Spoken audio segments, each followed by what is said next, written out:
Hello, and welcome to Inverse Trigonometric Functions. My name is Tuesday J. Johnson. I'm a lecturer at the University of Texas El Paso and an assistant professor at Doña Ana Community College. This particular lecture is for Math 1508 Pre-Calculus at UTEP. Chapter 4 Trigonometry comes to us from Larson's 10th edition Pre-Calculus text, Section 4.7, Inverse Trigonometric Functions. The sine function. So we know the graph of the sine function is not one-to-one, right? One-to-one indicates not only it's a function, so it passes the vertical line test, but one-to-one indicates that it'd have to pass a horizontal line test as well. And since this is oscillating forever, there's no way the value of 1/2 comes from only one location. I see 4 on the screen as it is. So what we do is we try to find the full range of the function, and the best place, more or less, horrible lines, is, hey, take a look at this little glimpse. From negative pi over 2, negative 1, all the way through the point pi over 2 comma 1, right, x value of pi over 2, y value 1, we get every range value, and this little snippet is 1-to-1. And so, thanks to the calculatorsoup.com, I stole this from images. If we restrict our domain for the sine function just to be from negative pi over 2 to positive pi over 2, then we have what's called the sine function with the capital S, meaning it's restricted. From negative pi over 2 comma negative 1 to positive pi over 2 comma positive 1, we have every representation of what we need from the range, and now this little snippet is 1-to-1. If it's 1-to-1, it has an inverse. Using the properties of inverses, all we're going to do is we're going to take the point negative pi over 2 comma negative 1, and it becomes the point negative 1 comma negative pi over 2. Remember, all an inverse does is switch x and y. So we take our xy pi over 2 comma 1, and it becomes 1 comma pi over 2, and so on with the rest of the values as well. For negative 1/2, we're over here at, what is that, pi over 6, and so on. So for the given domain, negative pi over 2 to pi over 2 for the restricted sign, the arc sign or inverse sign will have range negative pi over 2 to pi over 2. For the given range of the restricted sign, for the range of my restricted sign from negative 1-to-1, that means my domain on the arc sign or the inverse sign is from negative 1-to-1. I honestly don't remember where I stole this from. This is not my creation, so props to whoever made that. But I stole this one from Calc Soup again. So the inverse sign, also known as the arc sign. We could do the same thing for the cosine. So we look for a representative sample that uses the full range, right, from negative 1-to-1, but we're not going to use negative pi over 2 to pi over 2 again because that little portion isn't 1-to-1. So what we're going to do is we're going to start at 0 and use the first little rotation here. So from 0 to pi, this portion of the graph is 1-to-1. We'd have our points 0, 1 and pi negative 1, and we can find the inverse. Notice the capital C for the restricted cosine, given domain and range. And with that domain and range, notice with the inverse, the domain of the restricted cosine becomes the range of the inverse. The range of the restricted cosine becomes the domain of the inverse. And this is what our graph would look like. Notice that the inverse cosine has outputs that are all positive. But it makes sense because our angle inputs for the restricted cosine were all positive angles, 0 to pi. So it's no surprise that our outputs also all positive. The tangent function also not 1-to-1. Stole this graph, did not create it myself. But we have a nice little representative section here. So just like with sine, with the restricted tangent, capital T, we'll go from negative pi over 2 to positive pi over 2 to make it 1-to-1. And then we take this restricted tangent and inverse it, which is not an appropriate term, but that's what I called it anyway. So this is y equals arc tangent of x, which is the same thing as y equals tan inverse.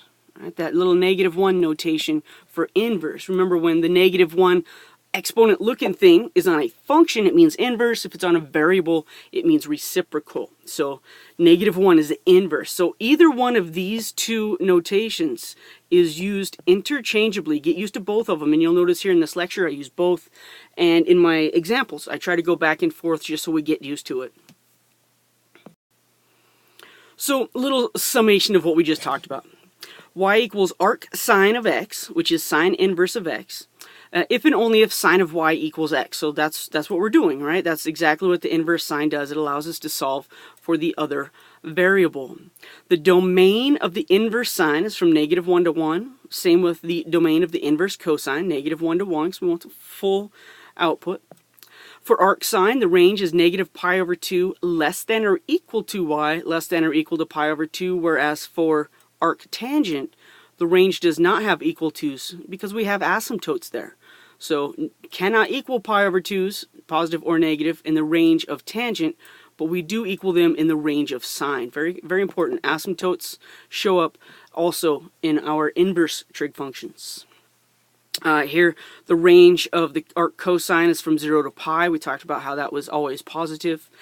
And the output of the tangent function, remember the tangent is forever asymptotic here at -pi/2 and positive pi/2.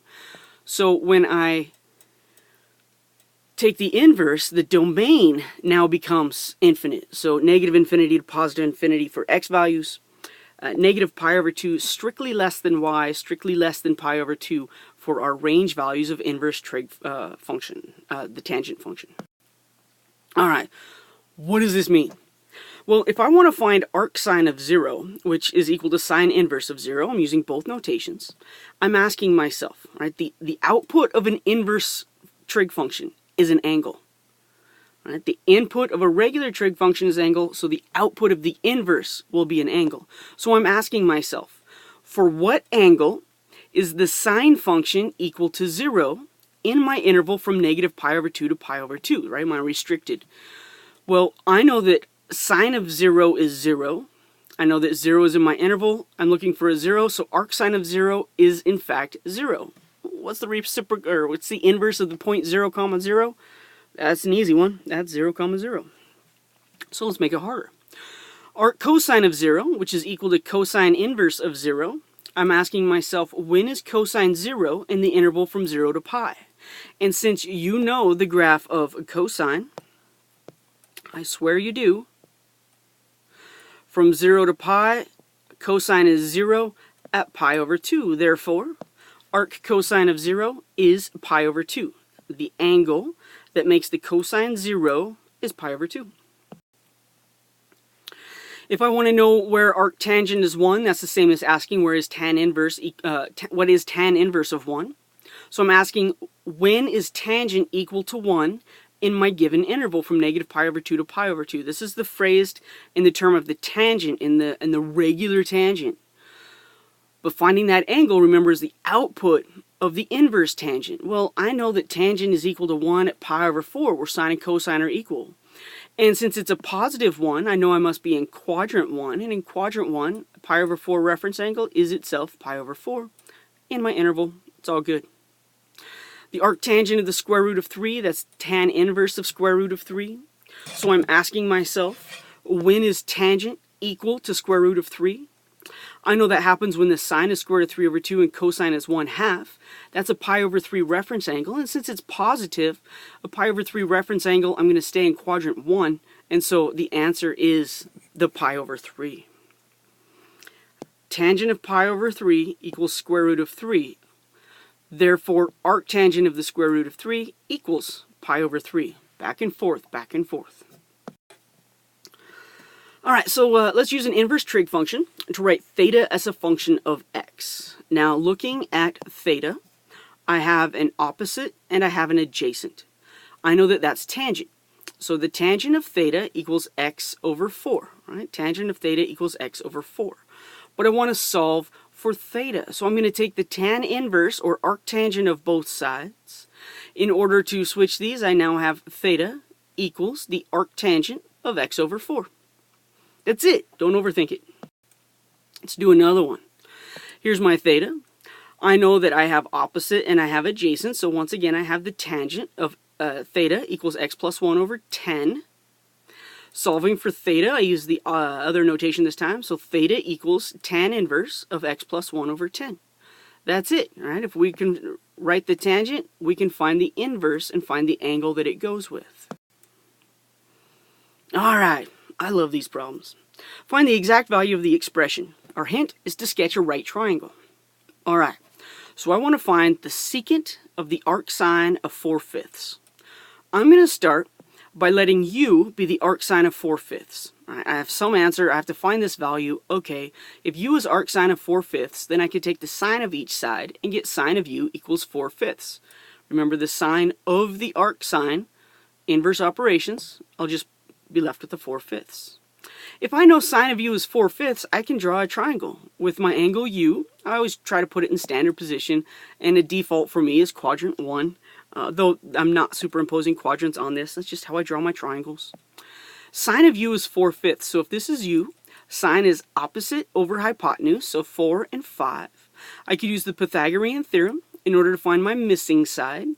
Why do I care? Because if u is arcsine of 4/5, I'm looking for the secant of u. The secant of u, secant is hypotenuse over adjacent, and I know that this answer is 5/3. So I'm just going to write here, my answer is 5/3.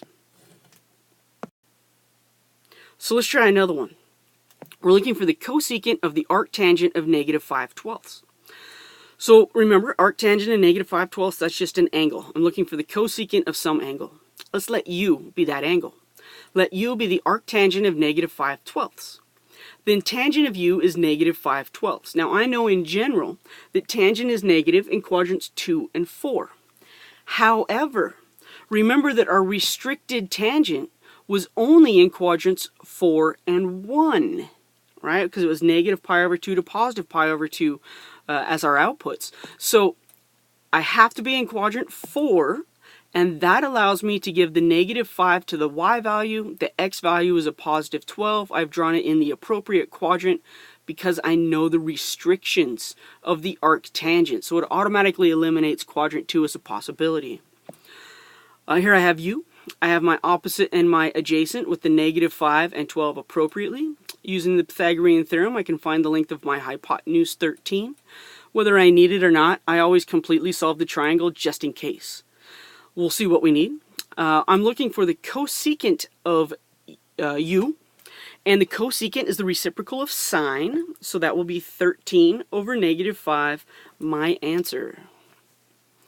Alright, so let u be the arctangent, then the tangent of u is -5/12. Knowing the restriction on the arctangent, we can put it in the appropriate quadrant, find the missing sides, and finally evaluate. Last one. Sometimes the hints can lead you astray. It could make this one harder. Let's see. Here's what I know. The secant of sine inverse of -square root of 2 over 2.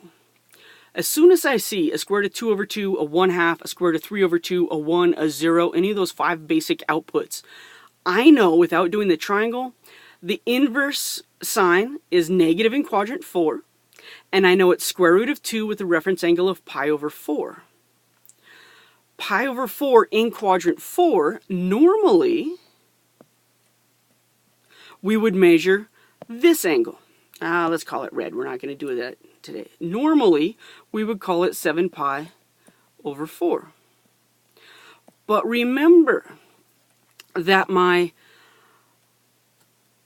range for inverse sine is -pi/2 to pi/2.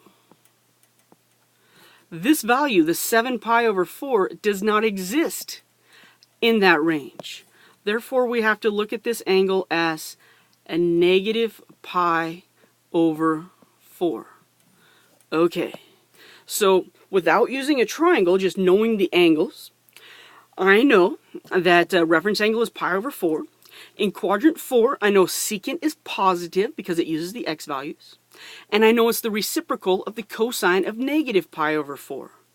But you see, cosine's an even function. So the cosine of negative pi over 4 is the same as the cosine of pi over 4, which is square root of 2 over 2. Secant is the reciprocal. So if you flip over the square root of 2 over 2 and we rationalize, the secant of the inverse sine of negative square root of 2 over 2 is the square root of 2. Alright, that one you might need to write down a few more steps. If you're in my class, don't worry, we're going to go over it and I'll write it all out for you. But that's it for inverse trig functions. Thanks for listening.